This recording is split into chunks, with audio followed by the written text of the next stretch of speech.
Almost 5 weeks after Sheikh Hasina resigned as Bangladesh Prime Minister and fled to India amidst a violent uprising, the country's War Crimes Tribunal has said it will seek her extradition and put her on trial for carrying out massacres.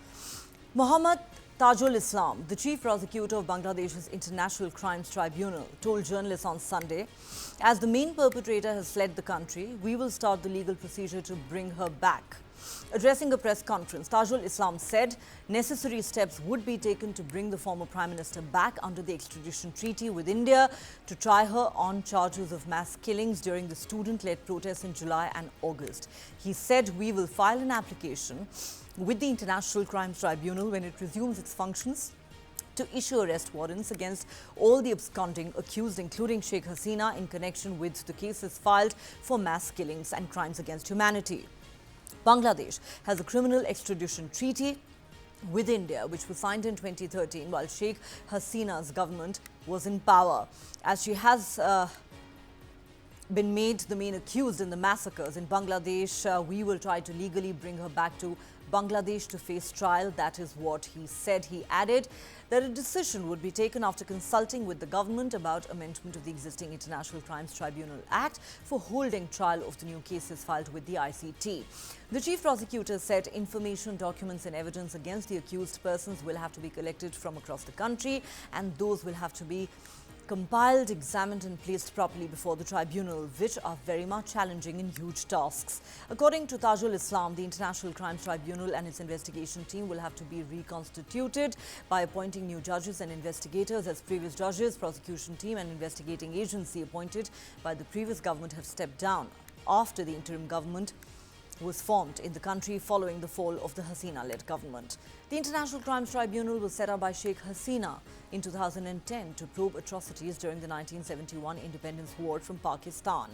Weeks of student-led demonstrations in Bangladesh escalated into mass protests last month, with Sheikh Hasina quitting as Prime Minister and fleeing by helicopter to old ally India on the 5th of August, ending her iron-fisted 15-year rule. Hasina's government was accused of widespread human rights abuses, including the mass detention and extrajudicial killings of her political opponents. The 76-year-old former Bangladesh Premier has not been seen in public since fleeing Bangladesh. Her presence in India has infuriated Dhaka. The interim government, led by Nobel laureate Muhammad Yunus, recently revoked Hasina's diplomatic passport. India and Bangladesh have a bilateral extradition treaty, but a clause in the treaty says extradition might be refused if the offence is of a political character. Last week, Yunus said Sheikh Hasina should keep quiet while she's in exile in India until she's brought home for trial. He told a news agency if India wants to keep her until the time Bangladesh wants her back, the condition would be that she has to keep quiet. Yunus's government has been under public pressure to demand Sheikh Hasina's extradition and carry out a trial over hundreds of demonstrators being killed during the weeks of unrest that ultimately toppled her government. More than 600 people were killed in the weeks leading up to Hasina's ouster, according to a preliminary United Nations report, which also suggests that the toll was likely an underestimate. Last month, Bangladesh opened an investigation led by retired High Court judge into hundreds of enforced disappearances by security forces during Sheikh Hasina's rule. The question is, if Sheikh Hasina fails to get political asylum in another country and Bangladesh does in fact insist on her extradition, what will India do? How much longer can India give shelter to Hasina? Could shielding the former Bangladesh Premier alienate the new government in Dhaka and adversely impact India-Bangladesh ties at a time when there's already a strong anti-India sentiment prevailing in the neighbouring country? What should India do? Shield an old friend and trusted ally and risk antagonizing a strategically important neighbour, or prioritize bilateral ties in an increasingly uncertain and hostile region and risk losing credibility with friends and allies? Well, so that really is the million-dollar question that India's foreign policy makers are currently faced with, the Sheikh Hasina conundrum. As we mentioned, she has been in India since she fled her country on the 5th of August, when she resigned amidst a violent uprising in Bangladesh. Student-led protests have, in fact, led to hundreds of protesters being killed. Now she is currently in exile in India and waiting for political asylum in another country, one of them being the United Kingdom. But she hasn't got the green signal so far. Therefore, the question is, what is India likely to do? Okay, let's introduce our panel. Joining me on Global Lens tonight is Salim Samad, senior journalist and columnist in Bangladesh. He joins us live from Dhaka. In a moment, we're also hoping to be joined by Shohini Bose, associate fellow at the Observer Research Foundation from Kolkata, and Ambassador Veena Sikri, former Indian High Commissioner to Bangladesh. Salim Samad, if I could start with you. First and foremost, going by what the chief prosecutor of Bangladesh's International Crimes Tribunal said on Sunday, is it almost a certainty now and only a matter of when and not if Bangladesh is going to formally seek Sheikh Hasina's extradition from India for her to face trial in your country? Yes, thank you for having me. Actually, the ICT or whatever the court you're mentioning, the cases in Dhaka or in Bangladesh, this is not the issue when Sheikh Hasina will be extradited.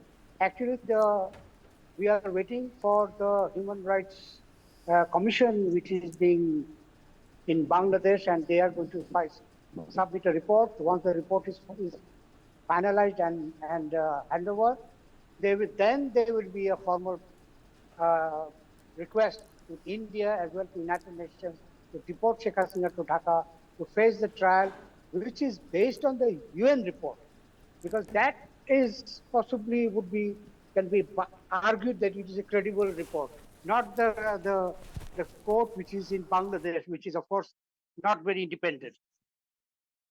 All right. In fact, this is something that even the head of the interim government of Bangladesh, Professor Mohammad Yunus, had hinted at last week when he spoke to a news agency. He said that India can keep Sheikh Hasina until Bangladesh seeks her extradition, but the condition would have to be that she stays quiet and does not make political statements from India. If you could explain to our viewers, what are the kind of cases that have been registered against Sheikh Hasina since the 5th of August when she resigned as the Bangladesh Prime Minister and fled to India? And what is the nature, exact nature of these charges that she faces? First of all, let me go back and let me explain that the first meeting or phone appointment, the phone conversation with Narendra Modi and Dr. Yunus was the starting point, where two issues have been mentioned, which has been also been reported to PTI. The same thing has been repeated in PTI. So you can understand it has already been told to Narendra Modi that she should not talk. She should be made sure that she doesn't communicate.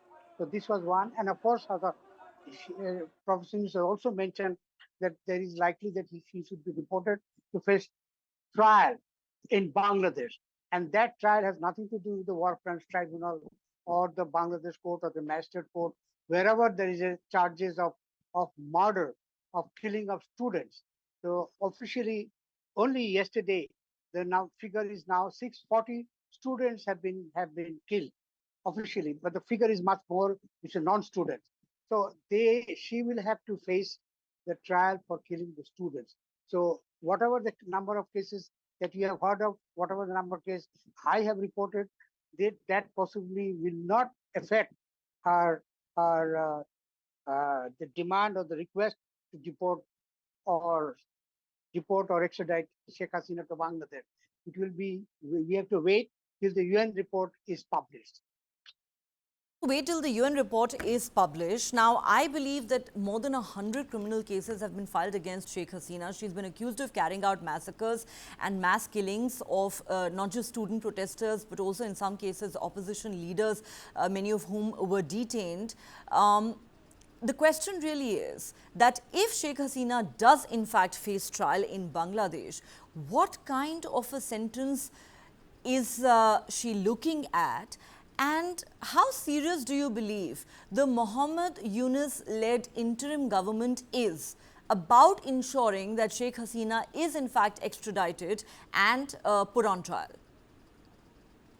Well, you are very right. So the extradition will be, we have to wait for several months. Not this year, maybe next year. This is what I assume. First of all, the charges of murder is mostly students. So it is the students who demanded that former Prime Minister Sheikh Hasina should be tried in a court. But of course, as I have mentioned, the court in Bangladesh is not independent. They are all politically motivated because they have been appointments of judges which have a party affiliation. So to cleaning this party affiliated judges will take a lot of time. So obviously there will be no credibility in the judgment by those courts. So you have to wait for the UN report to be published, and then they will file a case in the Hague, the ICG court in the Hague in Amsterdam. Sorry, in Netherlands. In the Netherlands, you believe that this trial will take place at the International Court of Justice at The Hague. We also have Ambassador Veena Sikri, former Indian High Commissioner to Bangladesh, joining us at this point. We will go across to ma'am in just a moment after this quick break on Global Lens. Stay with us.